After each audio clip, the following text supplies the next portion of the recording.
هینتگرون بیلد دوستان بسیار عزیز، بیلد به معنای عکس، هینتگرون همی عکسی که در میز کار ما به حساب نمایش داده میشه، هدفش همی است. البته شما امکانات بسیار وسیع دارین که خود سیستم ویندوز بر ما هم این امکانات هم میسر ساخته. یعنی شما میتونین اقسام و یعنی عکس‌های مختلف است، هر جای چی از طریق استیکرهای USB باشه، چی از طریق اینترنت باشه و همین عکس‌هایی که فعلا در داخل سیستم است ایراد برای میز کار خود بیارین و عموما عکس‌های فامیلی خود، عموما کسانی که فامیل دارن از اولادای خود و از دیدنشان لذت ببرن. این چی رقم میشن؟ یعنی در قسمت دسکتاپ خود یک جای خالی رو ما پیدا میکنیم، توسط رشته ماوس یا راست ماوس کلیک میکنیم، میریم سر انپاسن و در قسمت انپاسن ما شما دسکتاپ هینتگرون را انتخاب میکنیم. خب این بخش گل میکنیم، میریم از طریق دیگهش، مثلا میریم سر استارت، در قسمت سیستم استایرونگز و دارشتلن و انپاسونگ انتخاب میکنیم و در اینجا دسکتاپ هینتگرون باز میشه. طبیعیست شما پیشتر گفتیم که میتونین عکس های خود در اینجا انتخاب بکنین و در این بخش بالا که میبینین دو بطن است که اگر توسط همی بطن اول که اینجا به حساب یک تیرک نمایش داده شه بالاش کلیک بکنین، سر ویندوز هینتگرون بیلد برین. البته بیلد های ویندوز در اینجا باز میشه و البته بسیار عکس های زیبا هم است که شما میتونین هر کدام از این را انتخاب بکنین و بالاش کلیک بکنین، همون عکس میبینین که ظاهر میشه و از زیباییش لذت ببرین و میتونین هم خب اگر ما دیگه بخش استفاده بکنیم و این را پایان ببریم، میبینیم عکس های دیگه هم وجود داره و طبیعیست اگر بالای هر کدامش کلیک بکنین میبینین همون عکس در سر یا در روی میز کارتان قرار میگیره و از او میتونین استفاده بکنین. و اگر دوباره باز هم اینجا کلیک بکنین، مثلا عکس های شخصی خود گفتیم پیشتر که تکرار باز هم نشه که اگر از طریق استیکر USB یا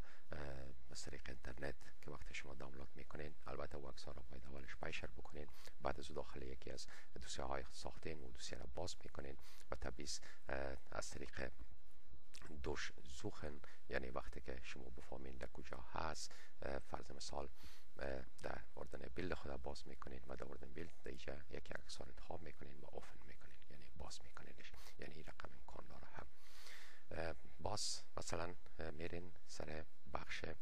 این فاربیگه، در اینجا میتونین شما یک رنگ مثلا تنها انتخاب بکنین بدون از اینکه عکس داخلش باشه، یعنی با اوکی کردن همین رنگ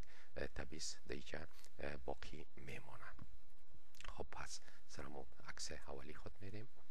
و عکس استانداردی که ما خودمون ایره جور کردیم ایره انتخاب میکنیم و طبیعیست دوستان عزیز در قسمت پایان میبینین که هینتگرون فارور اندن شما میتونین در قسمت و حساب رنگای هزیره تغییر بدین، مثلا آبی بسازین و اوکی بکنین، میبینین بسر آبی میشن. یعنی امکانات هزی هست که وقتی عکس خود در موقع یعنی در بخش سنترال یا سنتریت میسازین، میتونین به حساب یک رنگ را هم انتخاب بکنین مثل چوکات واره که البته ایده نمایش داده شده و اگر عکس ها را بخواین پلی یک دیگه قرار بدین ایجا را اکتیو میکنین و اگر عکس به حساب بزرگ باشه و شکل بسیار درست معلوم شود طبیعیست که تمام پنجره مونیتور شما را میگیره. خب ما یک عکس دیگه را بر شما نمایش میتونم، میبینم که یک عکس بسیار خرد است، البته یعنی کلان نیست که از اون خاطر اینجا خیره معلوم میشه و طبیعیست اگر ما شما پول یکی دیگه ایره قرار بدیم به این رقم معلوم میشه و اگر ما ایره سنتریت بسازم به این رقم در قسمت وسط این نمایش را میشه. این دخترک هم است. بر صورت دوستان عزیز یعنی شما امکانات بسیار زیاد دارین در این قسمت، میتونین تغییرات را و زیبایی های یعنی عکس های بسیار زیبا را در قسمت مونیتور به حساب تنظیم بکنین و از دیدنش لذت ببرین. خب بر صورت من اوکی میکنم. البته دوستان عزیز در قسمت دیدن هزی من را خودم شخصا آفلوزنگ مونیتور خود بسیار بالا ساختم به خاطر که یک عکس زیبا و صحیح معلوم شوه و اگر خطا را در قسمت ویدیو بسیار خرد میبینین، البته با معذرت در فیلم های آینده ان شاء الله تعالی پس دوباره موالت اولی را یا استاندارد به حساب اینشتین تنظیم میکنم. خب از این بخش خلاص میشیم، گل میکنیم. یعنی امکانات دیدین که چی رقم امکانات وجود داره و میتونین عکسای خود از این طریق داخل کنین. و طریق دیگهش دوستان گفتیم اگر از طریق استیکرها یا مثلا اینترنت اگر شما کدام عکس داخل میکنین تبیس و دوسیه تان میفهمین در کدام دوسیه هست و دوسیه را باز میکنین و یکی از عکس ها را انتخاب میکنین، فرض مثال اینجا، و توسط دست راست ماوس بالاش کلیک میکنین alles hintergrund verwenden. وقتی که میگین alles hintergrund verwenden تبیس و عکس اکتیو میشه و دیگه برای دمیز کارتان ظاهر میشه. و دوستان عزیز فکر میکنم در این بخش همه قدر کفایت میکنه. یعنی جزئیات بسیار مهم شما فهمیدین. ان شاء الله تعالی خداوند یار و مددگارتان.